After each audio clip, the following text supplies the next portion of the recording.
Hi friends, ఎలా ఉన్నారు? Welcome to Telugu Geeks. ఈరోజు మనం జీఎస్టీ గురించి తెలుసుకుందాం. అసలు జీఎస్టీ గురించి తెలుసుకోవాలంటే ముందు మనకి ట్యాక్స్ అంటే ఏంటో తెలియాలి.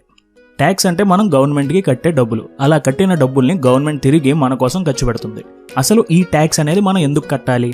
ఇప్పుడు మన దేశంలో మనం ఎక్కడికి వెళ్ళాలన్నా మనకి రోడ్స్ కావాలి, మనకి హెల్త్ బాగోకపోతే హాస్పిటల్ కావాలి, మన దేశాన్ని వేరే కంట్రీస్ నుంచి కాపాడుకోవడానికి ఆర్మీ కావాలి, ఏమైనా ప్రమాదం జరిగితే వెంటనే రెస్పాండ్ అయ్యే ఫైర్ ఫైటర్స్ కావాలి, తప్పు జరిగితే పోలీసులు కావాలి, న్యాయం కోసం కోర్టులు కావాలి. ఇలా మనం బ్రతకడానికి చాలా గవర్నమెంట్ సేవలు మనకు కావాలి.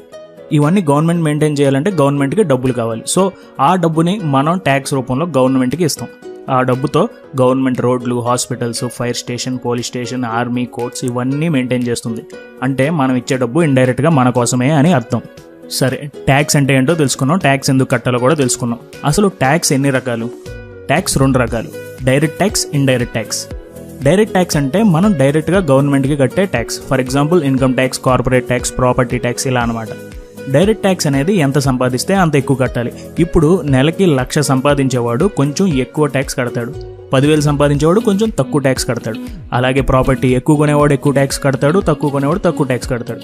సో డైరెక్ట్ ట్యాక్స్ అనేది మన సామర్థ్యం మీద ఆధారపడి ఉంటుంది. ఇండైరెక్ట్ ట్యాక్స్ అంటే మనం ఏమైనా వస్తువు కొన్నా, ఏమైనా సర్వీస్ యూజ్ చేసినా కట్టే ట్యాక్స్.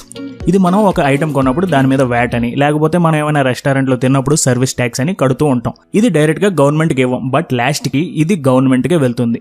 ఇండైరెక్ట్ ట్యాక్స్లో చాలా ట్యాక్స్లు ఉన్నాయి. అందులో కొన్ని ఏంటంటే service tax, VAT, excise duty, additional duty, entertainment tax, sales tax, luxury tax, ఇలా చాలా రకాలు ఉన్నాయి. ఇప్పుడు మన కథలో మెయిన్ హీరో జీఎస్టీ దగ్గరికి వద్దాం.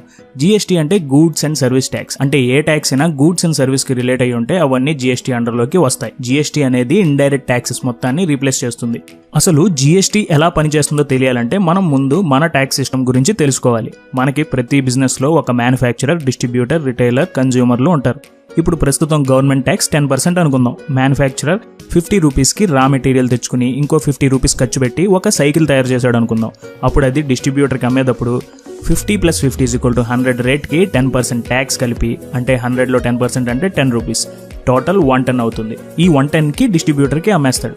ఇప్పుడు ఈ సైకిల్ని తీసుకువెళ్ళిన డిస్ట్రిబ్యూటర్ ఇంకో 20 రూపాయల లాభం వేసుకుని దానికి మళ్ళీ 10% ట్యాక్స్ కలిపి 130 + 13 = 143కి రిటైలర్కి అమ్మేస్తాడు. అలా రిటైలర్ దగ్గరికి వెళ్ళిన సైకిల్కి మళ్ళీ రిటైలర్ ఇంకో 20 రూపాయల ప్రాఫిట్ మార్జిన్ వేసుకుని దాంట్లో మళ్ళీ 10% ట్యాక్స్ వేసి 163 + 16.3 = 179.3కి కన్జ్యూమర్కి అమ్మేస్తాడు. ఇది ప్రస్తుతం మన ఇండియాలో జరుగుతున్న ట్యాక్స్ సిస్టమ్. ఇక్కడ మనం చూస్తే ట్యాక్స్ అనేది ప్రతి దశలోనూ యాడ్ అవుతుంది. దీన్నే క్యాస్కేడింగ్ ట్యాక్స్ అంటారు.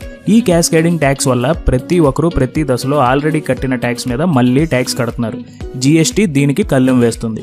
ఎలా అంటే ఇప్పుడు ఇదే ఎగ్జాంపుల్ని జీఎస్టీ వచ్చాక చూస్తే సేమ్ అలాగే రా మెటీరియల్ కాస్ట్ 50కి మ్యానుఫ్యాక్చరర్ తెచ్చుకుని మళ్ళీ మ్యానుఫ్యాక్చరింగ్ కాస్ట్ వేసుకుని, అంటే 50 అనుకుందాం, టోటల్ 100 అవుతుంది.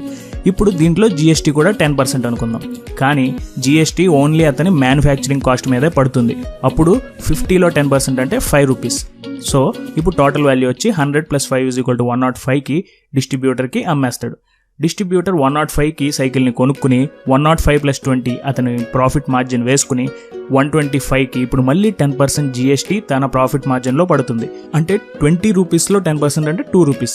ఈ ట్యాక్స్ అమౌంట్ని టోటల్ వేస్తే 127 అవుతుంది. తర్వాత అది రిటైలర్ కొనుక్కుని 127కి అతను ఇంకో 20 రూపాయల ప్రాఫిట్ మార్జిన్ వేసుకుని మళ్ళీ 10% ట్యాక్స్ కలిపితే 149 అవుతుంది. 149 రూపీస్కి కన్జ్యూమర్కి అమ్మేస్తారు. సో ఇప్పుడున్న ట్యాక్స్ సిస్టంలో మనం కొన్న ఐటమ్ 179.3 పడితే జీఎస్టీ వచ్చాక మనకు పడేది 149.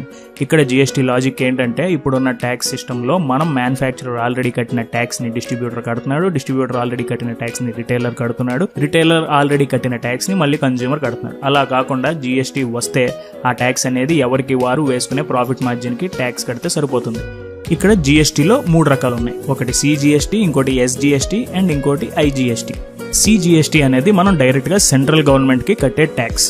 ఎస్జిఎస్టీ అంటే మనం స్టేట్ గవర్నమెంట్కి కట్టే ట్యాక్స్. ఐజిఎస్టీ అంటే ఇంటిగ్రేటెడ్ జిఎస్టీ. ఒక స్టేట్ నుంచి ఇంకో స్టేట్కి ఏదైనా ప్రొడక్ట్ మూవ్ అయితే దానికి కట్టే ట్యాక్స్. ఈ ట్యాక్స్ని ఈ 2 స్టేట్ల మధ్యనే విభజించుకుంటారు.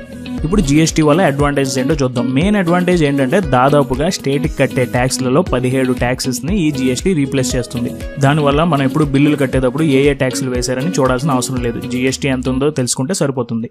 మొన్నటిదాకా ట్యాక్స్ ఎక్కువ కాబట్టి తక్కువ మంది పే చేసేవారు. ఇప్పుడు ట్యాక్స్ చాలా తక్కువ కాబట్టి ఎక్కువ మంది ట్యాక్స్ కడతారు. సో దీనివల్ల బ్లాక్ మనీ తగ్గే ఛాన్సెస్ ఉన్నాయి.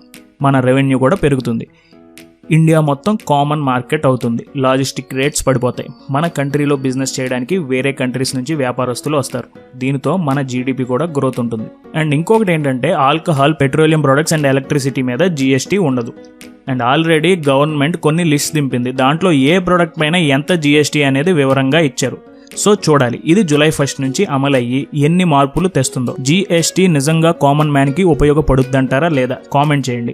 మీకు ఈ వీడియో నచ్చితే లైక్ బటన్ ని ప్రెస్ చేయండి. జీఎస్టీ గురించి తెలియని వాళ్ళకి వాట్సాప్ అండ్ ఫేస్బుక్ లో ఇది షేర్ చేయండి. ఇలాంటి వీడియోస్ మీరు మిస్ అవ్వకుండా డైలీ చూడాలి అనుకుంటే మా ఛానల్ కి సబ్స్క్రైబ్ చేసుకోండి. Thank you for watching. జై హింద్.